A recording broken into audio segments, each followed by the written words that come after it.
26 సంవత్సరాల నమ్మకం, లక్షలాది సంతోషకరమైన వివాహాలు. తెలుగు మ్యాట్రిమోనీని డౌన్లోడ్ చేయండి.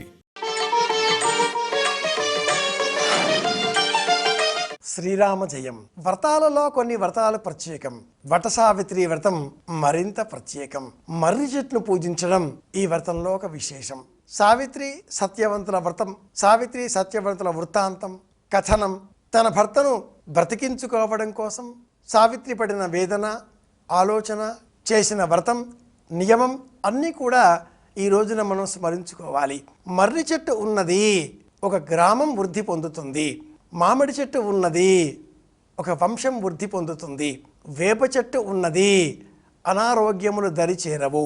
మేడి చెట్టు ఉన్నది జ్ఞానం వికసిస్తుంది. ఒక్కొక్క చెట్టుకు ఒక్కొక్క ప్రయోజనాన్ని ప్రాచీనులు ఇలా సూచించారు. మర్రి చెట్టు ఉన్న చోట పాడి పంటలు, అలాగే అనేక పక్షులకు ఆలవాలమైనటువంటి వాతావరణము, ప్రశాంతత, స్థిరత్వము, పెద్దరికము, ఇవన్నీ మర్రి చెట్టు చేత మనం సాధించుకోవచ్చును అని ఉపనిషత్తు తెలియజేస్తుంది. గురు శిష్య సంవాదములో అనంతమైనటువంటి వందల వేల సంవత్సరాల ఆయుర్దాయం కల అతిపెద్దనైన ఒక మర్రి చెట్టు చిన్న మర్రి విత్తనంలో నాకు కనిపిస్తుంది అంటాడు గురువు. ఇది ఉపనిషత్తు వాక్యం. అలాంటి ఆ మర్రి చెట్టును వట సావిత్రి వ్రతం అన్న పేరిట జ్యేష్ఠ బహుళ అమావాస్య ఈ రోజున పూజించాలి.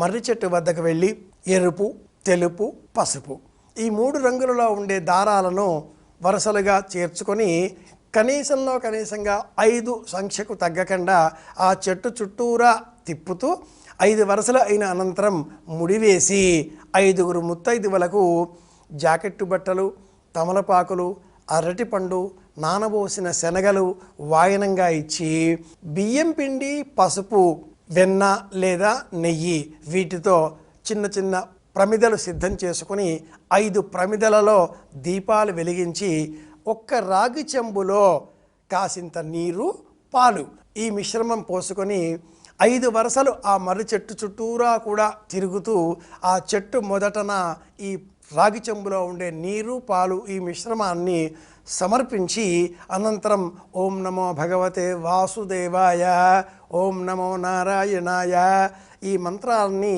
యథాశక్తి జపం చేసి శక్తి ఉన్న ఎడల ఆ ఇల్లాలు ఉపవాస వ్రతాన్ని కొనసాగించాలి.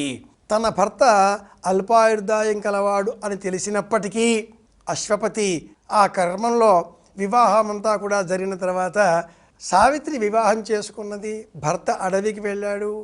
చెట్టు కొట్టే నిమిత్తమై పైకి ఎక్కి అనంతరం కిందపడి మరణించాడు. యముడు ధర్మరాజుగా ఉండేటటువంటి సమవర్తి విచ్చేశాడు. భర్త ప్రాణాలను తీసుకుని పోతూ ఉండగా సావిత్రి ఆ యముడిని ప్రశ్నించింది.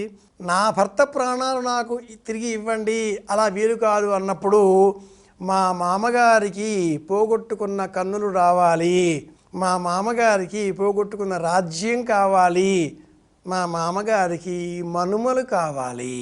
తన కోరికను తన భర్తను తిరిగి తాను అందించి లేదా స్వీకరించి తన జీవితాన్ని తాను స్థిరంగా గడుపుకోవాలనే ఆ తన కోరికను పరోక్షంగా సావిత్రి ఎలా వెల్లడించిందో జ్ఞానాన్ని మనకు అందించేటటువంటి వృక్షం ఈ మర్రి చెట్టు కనుక ఈ వృత్తాంతమంతా కూడా మర్రి చెట్టుతో ముడిపడి ఉంటుంది. చెట్లను పూజిద్దాం, చెట్లను కాపాడుకుందాం. వట సావిత్రి వ్రతం అన్న ఈ వృత్తాంతంలో మూలమైనటువంటి కారణం పెద్దరికము, గౌరవము, ఇంటి మామగారి రక్షణతో ఇల్లు మొత్తం కాపాడుకోవచ్చు అనే సావిత్రి అందించేటటువంటి సందేశమే వట సావిత్రి వ్రతంలో ఉండే స్థిరమైన అర్థం. తెలుసుకున్నాం కాబట్టి పాటిద్దాం, ఇంటి గౌరవాన్ని కాపాడుకుందాం, సమష్టి చైతన్యాన్ని కలిగి ఉందాం. మళ్ళీ కలుసుకుందాం. శ్రీరామ జయం.